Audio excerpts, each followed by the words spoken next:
In part one of this series, we heard Mitt Romney and Newt Gingrich make the case that individuals suspected of treason or aiding the enemy are not subject to due process and the rule of law. This justified their support of the National Defense Authorization Act. Romney and Gingrich are not alone, however. 65% of the House of Representatives and 86% of the Senate voted for passage of the bill. Perhaps the most pronounced argument was made by South Carolina Senator Lindsey Graham regarding persons suspected of aiding the enemy.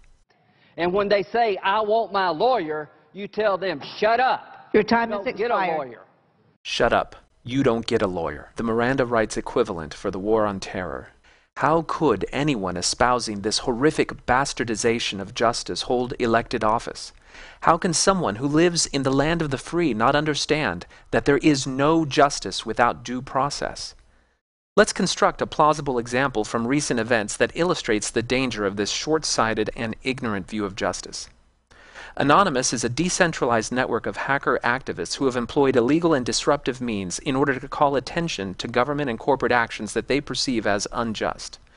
The 2012 NDAA expands the definition of enemy forces beyond Al-Qaeda and the Taliban to include the vague term associated forces.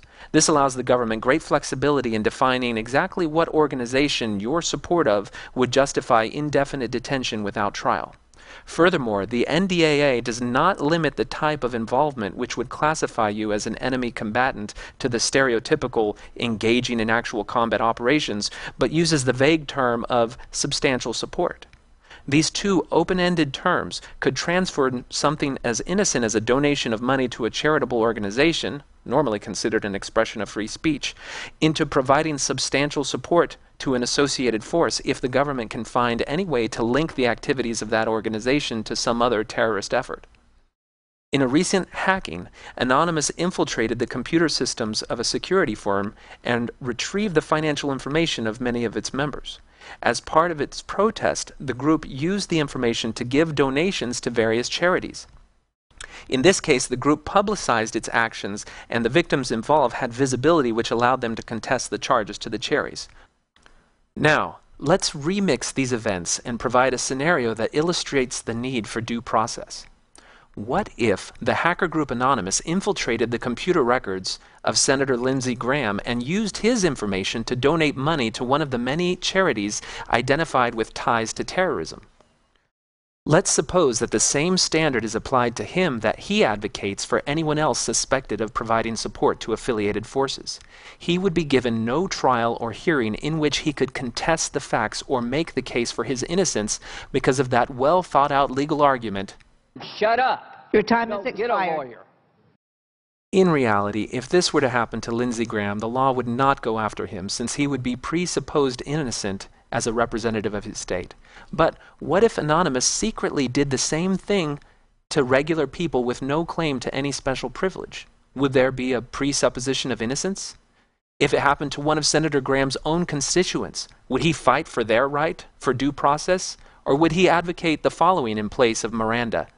"Shut up. Your time Don't is get a expired. lawyer."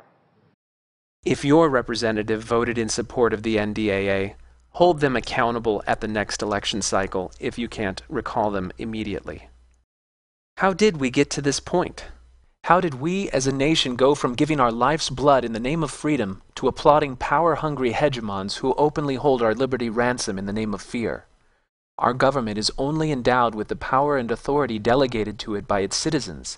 If the people divest themselves of the very principles which would guard against tyranny when courted by a well-meaning and benevolent custodian, what recourse will they have when the next aspiring autocrat ascends to power? Some will acknowledge the overreach of power that the NDAA represents when speaking of U.S. citizens, but make allowances when dealing with non-citizen suspects. I do agree that if you are not a citizen of this country and you are picked up in armed insurrection or trying to destroy this country, that you can in fact be detained and be detained indefinitely without the right to a lawyer or to a habeas corpus petition. And I would detain them and get them. That's my position.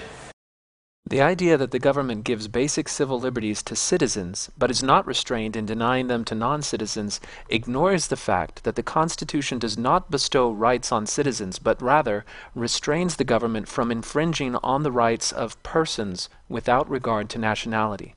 This key difference was central to the philosophy of America at the time of its founding, but has been ignored or concealed in the rhetoric of today.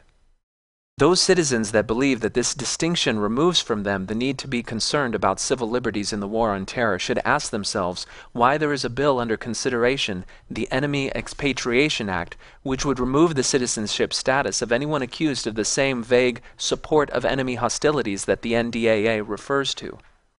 Only by understanding that the civil liberties described in the Bill of Rights are pre-constitutional and apply to all persons by nature of their humanity, citizens or not, can we protect against our government's inclination towards unabated power.